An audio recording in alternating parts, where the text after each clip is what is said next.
Hello, hello. It's Melanie Johnson here for another great podcast. I'm one of the founders of Elite Online Publishing. I'm here with my business partner, Jen Foster. Hey, Jen. Hey everyone, how are you doing today? I hope everyone's doing fantastic.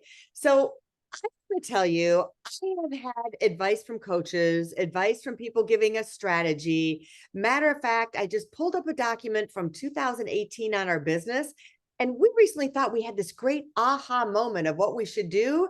And we realized it was written back in 2018, and we just never revisited and looked at the advice the strategy person told us.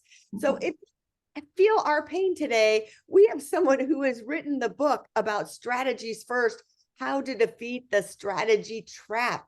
I am so ready for this. I mean, literally, this happened to us this morning before this podcast. So I think it's hilarious. It's great timing. So the author of this book is Ryan Hayes, and he is going to help us with our strategies.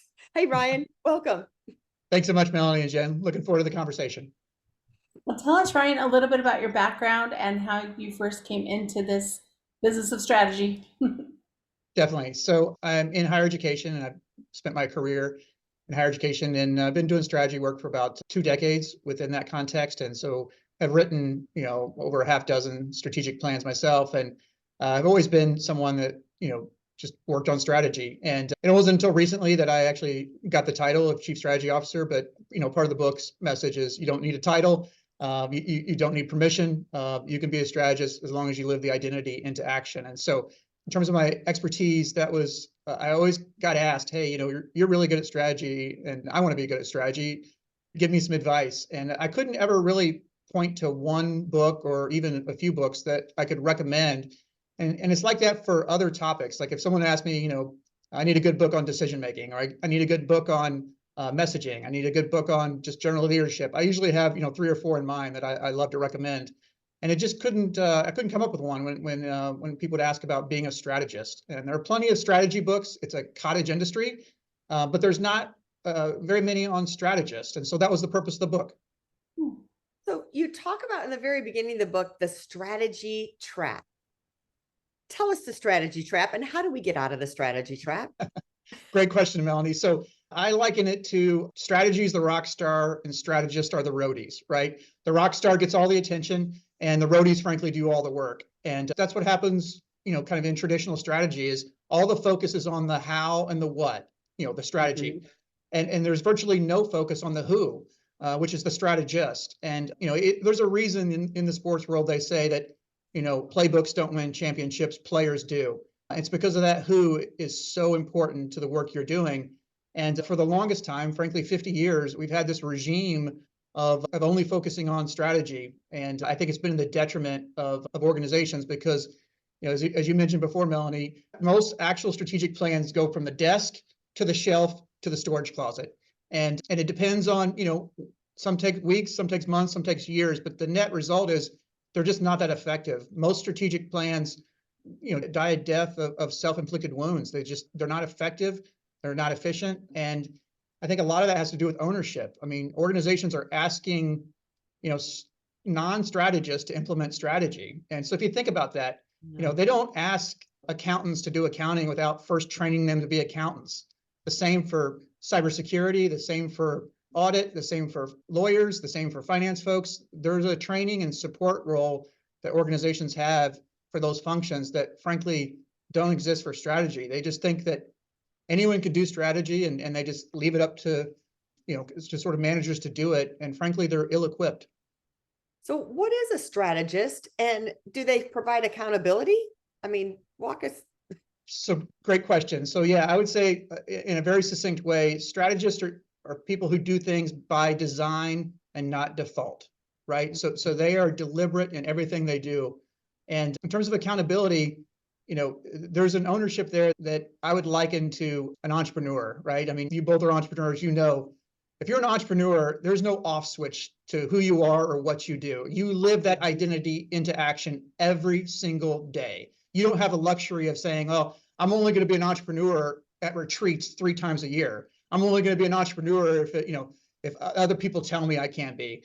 Mm-hmm. Entrepreneurs just roll up their sleeves and they do the work, and they judge themselves by one thing and one thing only. Are you effective or are you ineffective? And frankly, everything else is sort of downstream from that. And I think that's how strategists have to approach the conversation as well. Is at the end of the day, to be good as a strategist, you have to be effective. And if you're ineffective, you got to go back to the drawing board. Yeah.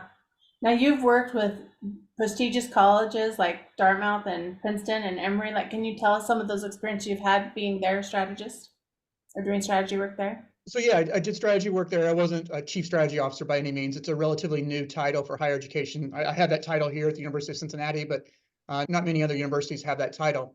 But of course, I did do strategic planning at those institutions. And again, what I noticed was that, strategic planning kind of takes on a life of its own. It can get, it's very process oriented. And, when you're working on a plan, it can get very, I would say, copious in terms of just the amount of, activities that are going. And at the end of the day, it seems to be more activity driven than results driven. And that was always something that kind of, bothered me is, back to Melanie's point about accountability. There was so much work put into the actual product, but then over time, there wasn't much accountability as to whether or not it was delivering on its original promise. And it just kept happening over and over again. I would just see institutions, they would have a strategic plan to sort of check the box because it becomes proxy for an organization's stability and legitimacy.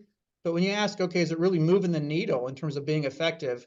It's pretty mixed results. Not that many strategies are actually achieving the results that people want. So again, what's the diagnosis? The book is all about this idea of, shift the focus to strategist, focus on getting the who right. And then from there, everything else flows. So this book, and by any means, myself as well, I'm not anti-strategy, just the opposite.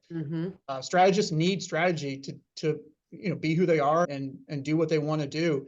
But when you put strategy ahead of and in front of strategists, and you do it at the expense of strategists, I think you end up with what we see today, which are a lot of strategies that aren't owned. They're only rented. And rented strategies tend to fall by the wayside. So how do you really go about implementing them? What's the key so they don't end up on the bookshelf? Do you have a strategist? You come up with a strategy plan. What is the support system that you have to make sure that it comes from idea to paper to reality? So great question. Excellent question, Melanie. So I think the key is that you don't fall into the trap of letting the C-suite sort of quote unquote decide the strategy and then let everyone else quote unquote sort of do the strategy, right? So it's choosers and doers. And Roger Martin, who's a master strategist, he explains this very eloquently. When you make that distinction, you're instantly falling into a trap because at the end of the day, strategy is about making choices, and you want to make those choices in wise ways.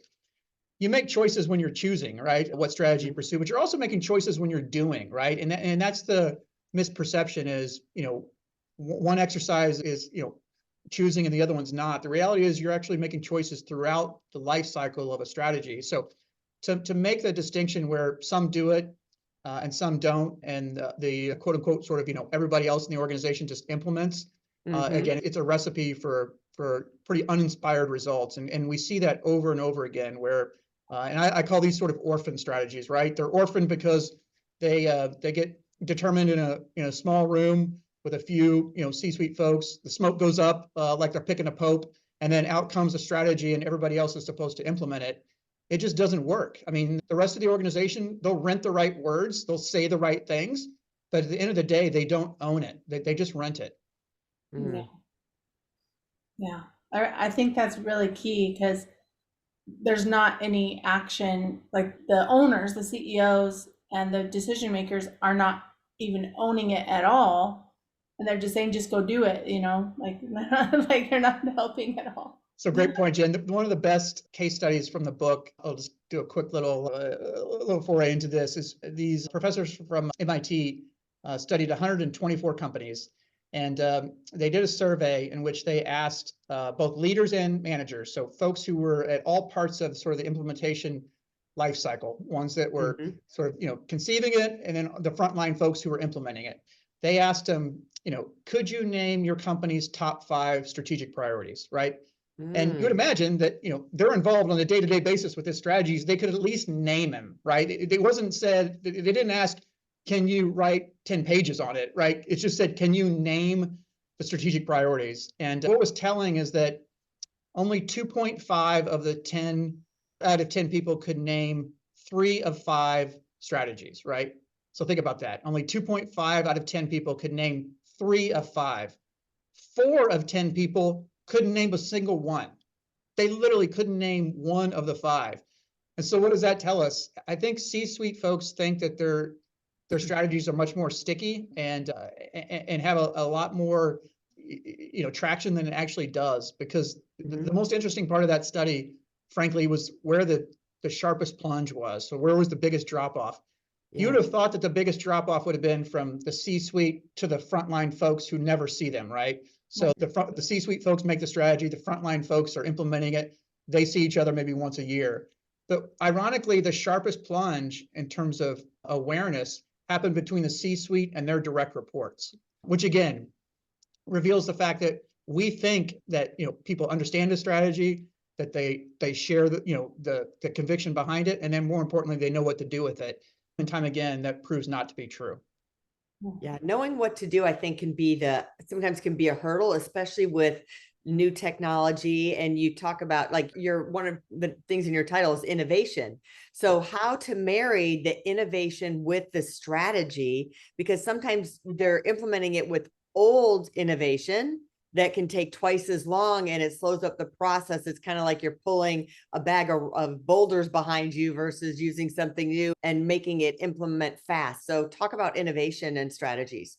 Sure. Thank you, Melanie. So, there's a truism in the world of innovation, and everyone who's an innovator and entrepreneur knows it. And that's the more shots on goal, the better, right? You see that in the world of venture investing, and you certainly see that in the world of innovators, right? They know they have to put a lot of ideas on the page, on the board, and then continue to sharpen, refine, and eventually get to sort of that winning idea.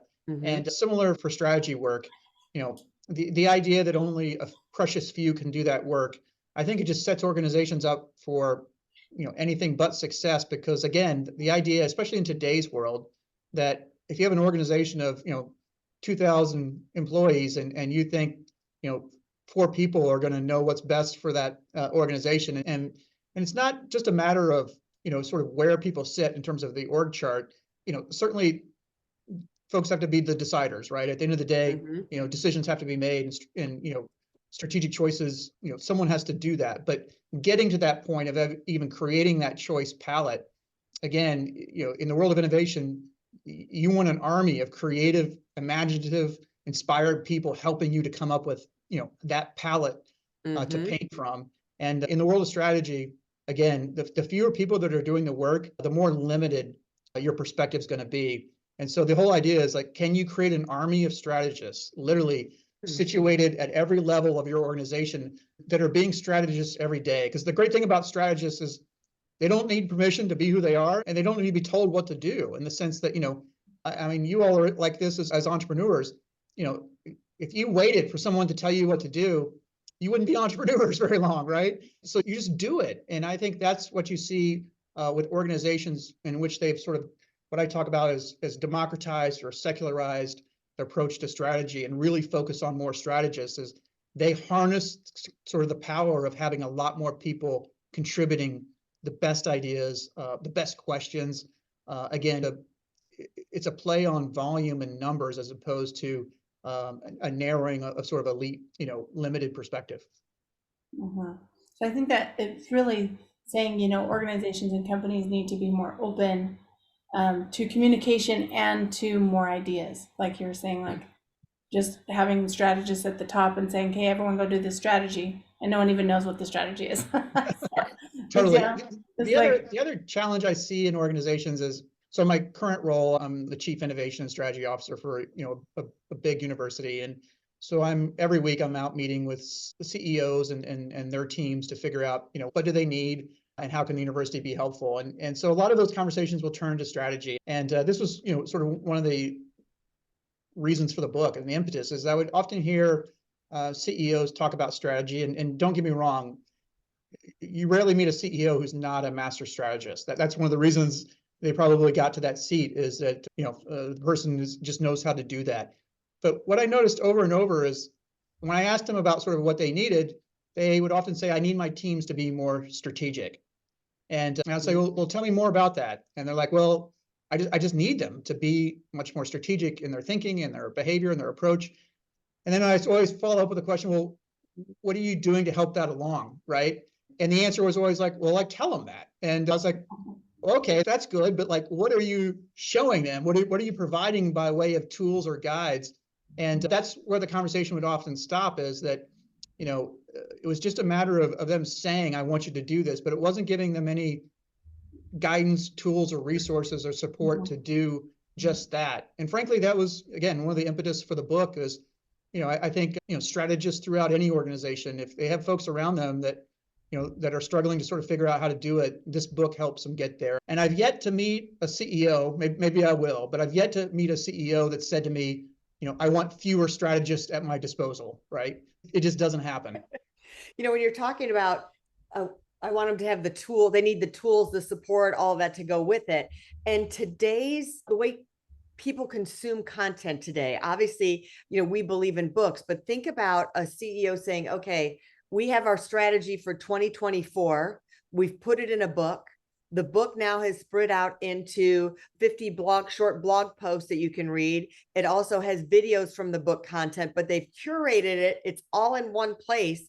And then from there, micro content can be created for their team with the action items. So they have the full playbook of the strategy. So I believe like every organization, company should have a book, whether they can even print it to the world. Like, you want to be, what is the leadership is going to be, it should be, have the book of what our leadership looks like. In our last interview, they were talking about the new CEO for Microsoft. And the question of these magazine interviews were, what are you going to do different in your leadership? That should be a whole book that he's telling the world, his stockholders, everybody, the consumers, how they're going to lead this company different. And it also is a strategy for everyone on the team. And that can be turned into other pieces of content for support for the whole organization. That's my soapbox for strategies for businesses. No, it's a great point. Let me unpack it just a little bit. So when CEOs have that aha moment, just like you, the framework you laid out was perfect. But the trap here, and it's important for people to recognize, is the difference between, and I have a chapter in the book on this, a strategic plan versus a strategic direction. So a strategic plan, which is what you're used to because you've seen it around for 50 years, is this idea that, hey, we're going to predict what's going to happen in the next 5, 7, 10 years for this organization. And we're going to prescriptively say, X will happen on Y date and we'll do Z. And again, it's sort of formulaic, right? And oftentimes those plans are many pages, right? Dozens, if not hundreds of pages.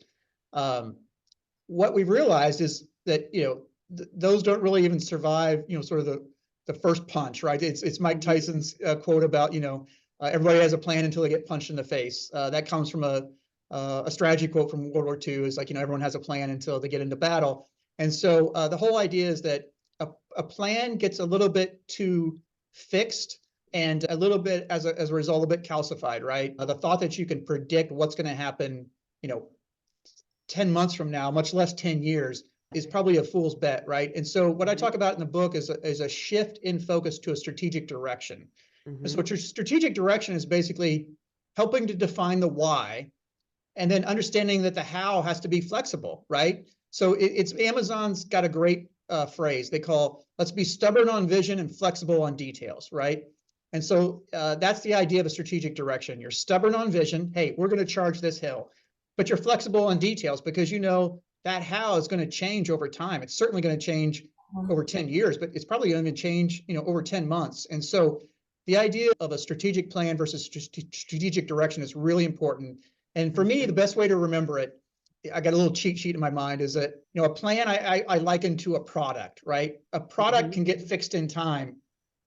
Think of the Polaroid camera, think of a VCR, think of a typewriter, right? A product gets literally fixed in time, and then it can't function after sort of time has passed, right? It becomes obsolete.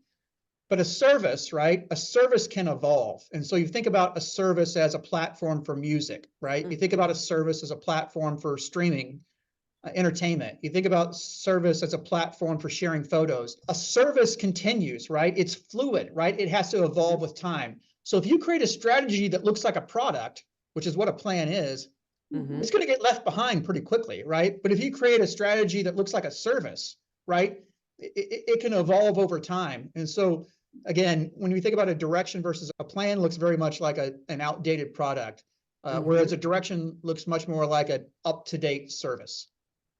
I love that. I think you have so much insight on so many things. We could just keep talking for a while. Where can people go to find you and get more information and get your book? Great, thanks, Jen. Yeah, so it's on Amazon, Barnes and Noble, Target, Walmart. The book is Strategist First: How to Defeat the Strategy Trap. I also my website.com. I've got some quotes on there as well as some testimonials about the book. But I really believe that, and there's a quote on the back of the book from Jim Getz, the legendary venture capitalist, that talks about this as a burn the boats movement. I love And that. this book being a manifesto, because I think it really is going to require folks to have a pivot from strategy to strategist. And it has to be more than just rhetorical, right? It has to be, kind of an identity change. And that's this idea of a movement. So I'd love to hear from folks who have struggled with this. The book's been out for a little over a month, and I've heard a lot of folks who are already accomplished strategists, and they're like, oh, I love the book because it gave voice and visibility, to my work. And then for aspiring strategists, they like the idea of being able to have a guide, right? So I think it actually meets a lot of people sort of where they are. Yeah, I really love that. That's a great endorsement by Jim Getz. That's great that you got that, because at the end you missed the last part of who it's for. So I love it. Strategist First is a burn the boats movement, and this book is the manifesto for innovators and entrepreneurs. So that's a really great endorsement. Good. Thanks. Yeah. Tells who it's for and the problem that it solves. Well, Yeah. make sure you grab his book. We're so happy to have you here today. And if you're looking to become an author, reach out to us at eliteonlinepublishing.com.